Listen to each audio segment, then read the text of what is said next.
It's time for another ranking video, and we'll be looking at the Smackdown vs Raw series. This is a follow-up to my previous ranking video around 2 years ago where I ranked the WWE 2K series, link in the description if you want to check that out. I may have said this before, but wrestling games have been a massive staple to me throughout my entire life. It's even on par with how I feel about the Crash Bandicoot series. Absolutely fantastic, but there are some stinkers as well. So we'll start with the first Smackdown vs Raw video game, and we'll actually end it off with WWE 13. Yep, here's your swerve, ladies and gentlemen. I am counting both WWE 12 and 13 on this list, so they don't feel left out. And just to make this absolutely crystal clear, this list will not include the spin-off wrestling games, from WWE All-Stars and Legends of WrestleMania to name a few.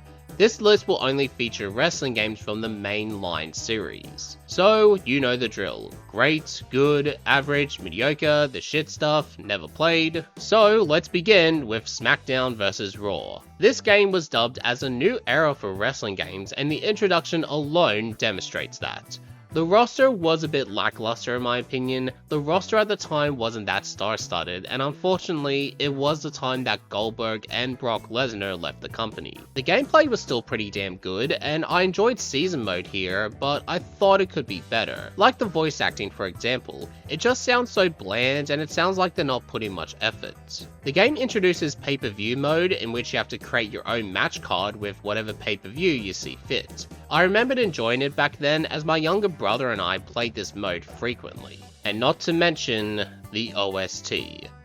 By God, the soundtrack is fantastic. Name a different wrestling game that features 2 Breaking Benjamin songs. That's how bloody good the music is. And while SVR was never going to surpass the juggernaut beast that was Smackdown Here Comes the Pain, but I find that SVR is still enjoyable to play through, even to this very day. So with that said, Smackdown vs Raw is ranked as a good game. The next game to talk about is Smackdown vs Raw 2006, and you can definitely notice the leap in quality within its gameplay.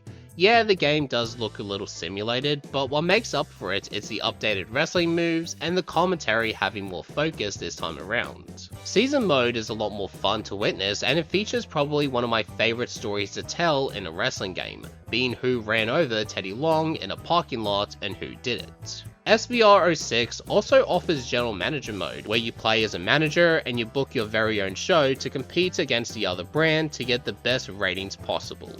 I did enjoy playing 2006 more than the previous title. The roster is a lot better and the gameplay overall is pretty enjoyable once you get the hang of it. So with that said, Smackdown vs Raw 2006 is ranked as a good game. The next game to mention is Smackdown vs Raw 2007.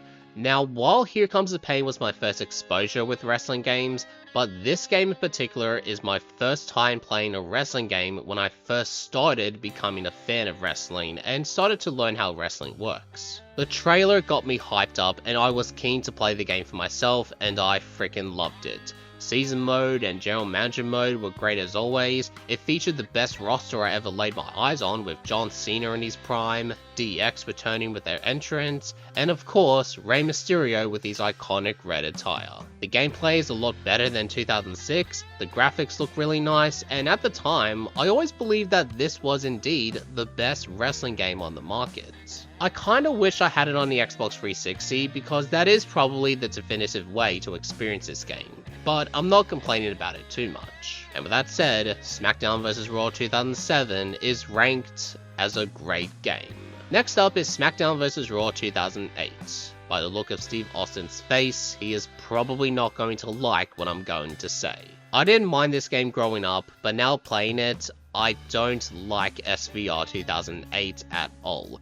Mainly due to the gameplay is heavily focused toward realism, which isn't the worst thing in existence, but it can be pretty noticeable in comparison, and each match felt like it had dragged on for me. Game modes have been piled up to 27 mode, and you only have one save file, which sucks. So if you want to play season mode, then you're going to have to neglect General Manager mode unless you delete that save file. And by the way, this is the last time GM mode shows up in a wrestling game until years later in WWE 2K22. The roster is small and lackluster as a lot of wrestlers are missing, And look, while it's cool to feature the ECW roster here, it doesn't do much for me, I'm afraid to say. But hey, at least I got a laugh when I missed Jeff Hardy's Swanton Bomb. Line when you climb that turnbuckle. So with that said, Smackdown vs Raw 2008 is ranked as a mediocre game. Next up is Smackdown vs Raw 2009. I remember watching the trailer as a kid, and all I can remember from the video was a much more focus in tag team matches. And that was the case, with the added moves and finishers for a tag team. It was something that was long overdue in a wrestling game, but I will admit that the gameplay itself is still the same as the previous game, being much slower. But thank God the ability feature was removed. The only highlights that was pretty good was the new Road to WrestleMania game mode, where you select selected wrestlers and play through their journey towards WrestleMania. Everything else from the gameplay to the weird choice of theme songs for some wrestlers went from okay to just downright bizarre. At least I got to roll around the ring with Paul London. Whee! Whee! So with that said, Smackdown vs Raw 2009 goes to the average section. Next up is Smackdown vs Raw 2010.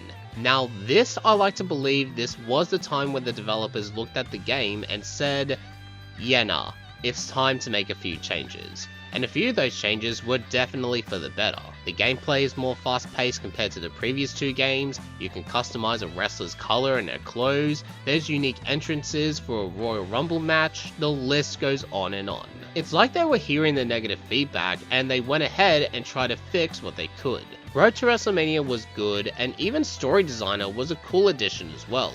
It's not a perfect wrestling game overall, but I did enjoy it. So with that said, Smackdown vs Raw 2010 goes to the good section. The next game is Smackdown vs Raw 2011. This is the final game in the SVR series, and man, they really ended it off with a bang. The gameplay was spot on with the right amount of arcade and simulation. My favorite part about the gameplay was the weapons were much more realistic, especially the tables. So many highlights are in my brain because of using those tables. The Road to WrestleMania is probably my favorite one due to some memorable storylines, and you can explore backstage as well. This is the first time the game introduces Universe Mode, where you take charge in booking matches on each wrestling show. This game mode also becomes a main staple in the series from here on out. And not to mention that the game looks fantastic.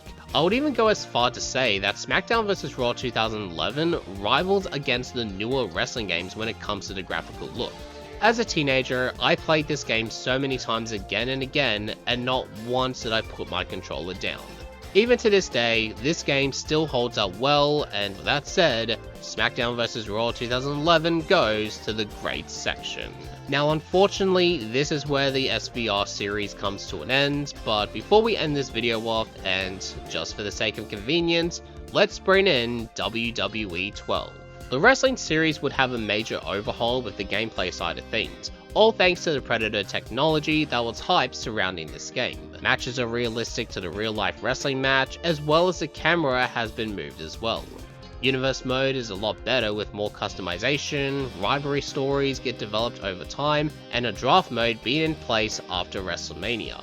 Speaking of WrestleMania, the Road to WrestleMania makes its final appearance here, and what a way to go off. Going through 3 chapters and each one tells a unique story. It's worth playing through them if you haven't already. WWE 12 is really great, and I had so much fun with this game, whenever I was just playing Universe mode or mucking around in the creation side of things. Oh yeah, that reminds me, you can create an arena in this game, and that was the feature that sweetened the deal. So with that said, WWE 12 goes to the great section. And so we are up to the final game in this video, and that is WWE 13. A video game I remember playing, but I can't think of many fond memories about 13. Gameplay was identical to WWE 12, so I suppose if it ain't broken, don't fix it, but they did add some OMG moments you can perform, including breaking the ring itself. Universe mode is still here, and while it's fine, but I can't help that I felt clickbaited. The hype around 13's Universe mode was the fact you could choose branching storylines to dictate what the outcome is. I only got to experience that at least once in my entire time playing this game. At least there's Attitude Mode. You play through certain key points in WWE from 1997 to 2001, and I enjoyed it at the time. WWE 13 is not a bad video game, but there's not much I can remember about this game at all, which probably explains why I ended up returning back to WWE 12. I'm sure WWE 13 has its loyal fan base, but this game in particular is nothing special. So with that said, WWE 13 goes to the average section. And that was my ranking video on the Smackdown vs Raw series. If we put it all together, this is what we have. Yep. Drink it in, man. And honestly, while there have been some average wrestling games here and there are quite a lot of banger wrestling games to look back onto. There were so many great highlights I had, including the one where me and my brother's friends spent 40 minutes in the Elimination Chamber to find out which one of us would win. I had some amazing good times, and I have no regrets whatsoever. Yes, even the bad ones as well. But anyways, that's going to wrap up this video. I thank you all so much for watching, and if you enjoyed this video, then make sure to leave a like, share the video, and subscribe to the channel if you are new. My name is Justin Hurst, telling you to keep calm, and keep playing video games.